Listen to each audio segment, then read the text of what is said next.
¿Qué lugar le dio Jesús a la mujer?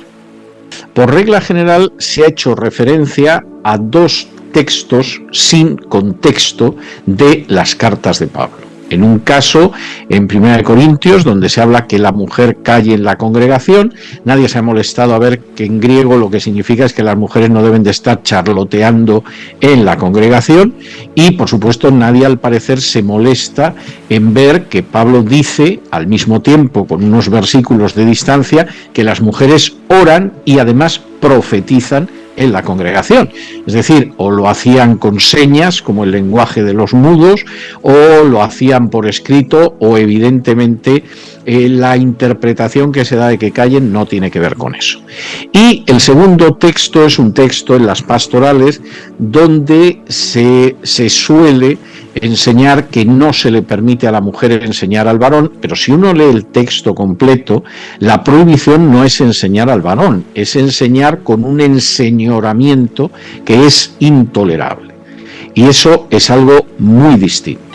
De hecho, incluso congregaciones que no dejarían jamás que una mujer enseñara a toda la congregación o que subiera a predicar al púlpito, luego confían sus niños a las mujeres en la escuela dominical, lo cual es absolutamente contradictorio. Es decir, en última instancia, si crees que una mujer no puede enseñar ni una palabra, empezando por sus hijos varones y siguiendo por la Iglesia, ¿cómo es que te atreves a entregarles la enseñanza de niños, de adolescentes, etcétera, etcétera? Pero claro, cuando no se interpreta bien la Biblia,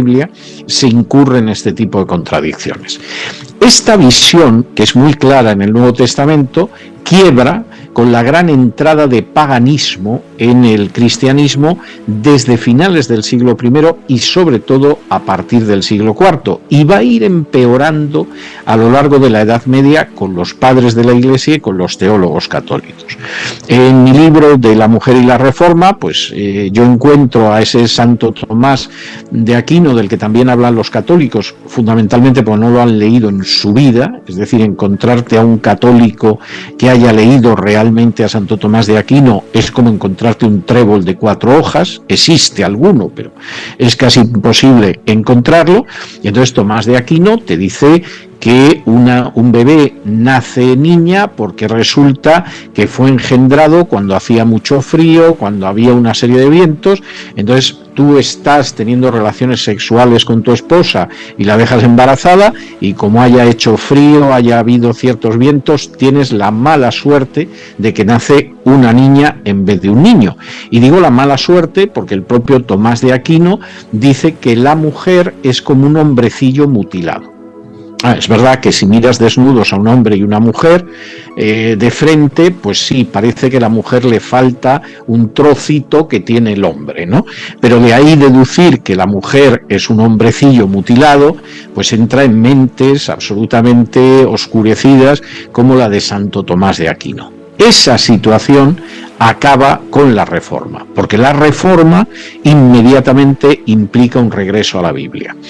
Ese regreso no fue de un 100% en todas las denominaciones, lo fue en alguna, como los cuáqueros, donde niños y niñas en un 100% aprendían a leer y escribir, donde tenían evangelistas que eran mujeres, donde tenían ministros que eran mujeres, donde tenían predicadoras que eran mujeres. En otros casos no llegó a tanto, pero lo que sí es cierto es que todas las denominaciones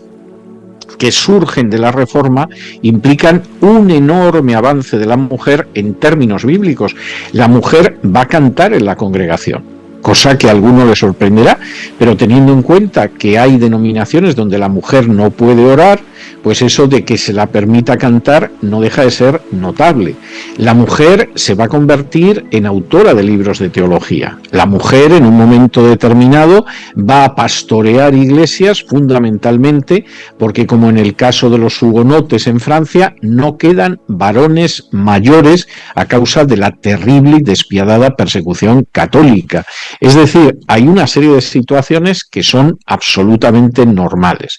Y esto hay que entenderlo, pues porque cuando uno va a ese último capítulo de la carta a los romanos, tenemos una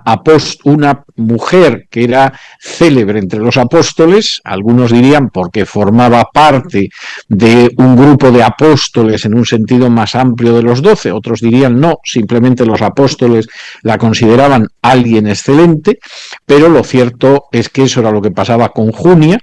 y por supuesto se habla de esa Febe, que generalmente piadosamente se traduce por diaconisa, hasta ahí dejamos a la mujer, pero que en realidad el término griego es ministro. Es un término que se utiliza también para referirse a pastores, ancianos, obispos, etcétera, etcétera. De manera que, evidentemente, cuando uno lee la Biblia, ve las cosas con mucha claridad. La Biblia siempre implica una visión más profunda, más noble y más amorosa de todas las situaciones. Y, por concluir esta larguísima respuesta, un texto sin contexto es un pretexto, y lamentablemente en el tema de la mujer hay gente más inclinada a utilizar pretextos que textos en su contexto.